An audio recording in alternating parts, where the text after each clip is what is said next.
What's going on, guys? This is Bruce Matson, your host show of Metric Scout Fantasy Football, and we're hitting up the Prospect Profile Series today, and the prospect we're going to be talking about for rookie drafts is Trey McBride, tight end from Colorado State. He's another player who's been selling out at the Senior Bowl, playing well, getting noticed by scouts and the media while being there. You're seeing his clips all over social media right now. He's 6'3", 249 pounds. That's what he logged in at the Senior Bowl this week. He was a 3-star recruit coming out of high school. He was ranked 67th in his class among all tight ends in 2018 via 247 Sports. So he was not a high-end prospect coming out. During his freshman season in 2018 at Colorado State, pretty much didn't do anything, caught 7 passes. 2019 sophomore season, we saw an increase in his production. He had like a 15% market share of Colorado State's passing production, got 45 balls for 560 yards, 4 touchdowns. Pretty decent for a sophomore season for a tight end.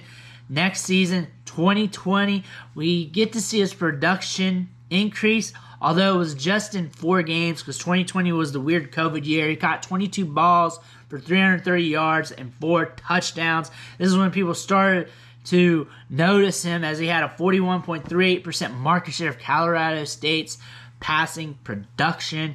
Going into that 2020 season, I started acquiring him in deep Devy leagues, and reason why is because I noticed that it was a sophomore tight end with a 15% market share, third on his team with passing yards, and I just took some shots on him. It worked out for me because he went on in 2020, had a good year in 4 games, but this year in 2021, he blew up. Everyone in the nation knows about him. Mel Kiper's been mocking him in the first round as of late. He caught 90 passes for 1,121 yards and a touchdown, had 6 100-yard games, posted a 37.12% market share. Colorado State's passing production had 2.78 yards per route ran and averaged 5.0 yards after the catch per reception. When we look at the tape, there's not much we can nag about. He has good hands. He's very versatile. He can line up in line. He can line up as a wide receiver. He can line up in the backfield. Good ball skills. Decent blocking. He's not going to knock your head off, but he gets the job done.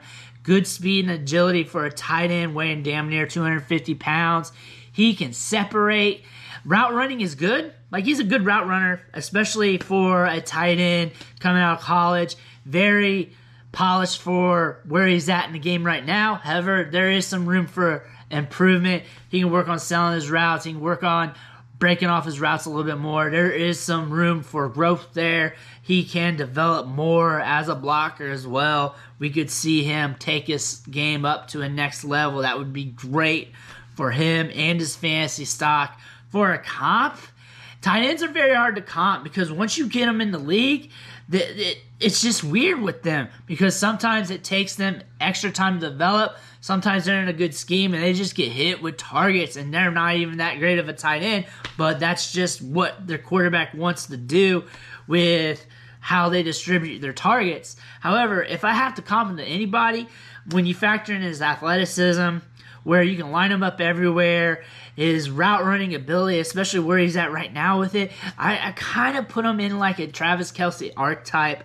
I think really when you forecast his career, though, you're looking at a tight end that can be everywhere for you in fantasy because that's what tight ends are. You got a good tight end prospect here. You got a guy that can do a little bit of everything. I think he does need a good bump up in value in Dynasty, especially for rookie drafts. I think people need to take him more seriously because he is doing well here at the Senior Bowl. Everybody's talking him up. You look at the highlights, and he is as mad dogging dudes at the point of contact. He's showing good hands, good route running, and everything else.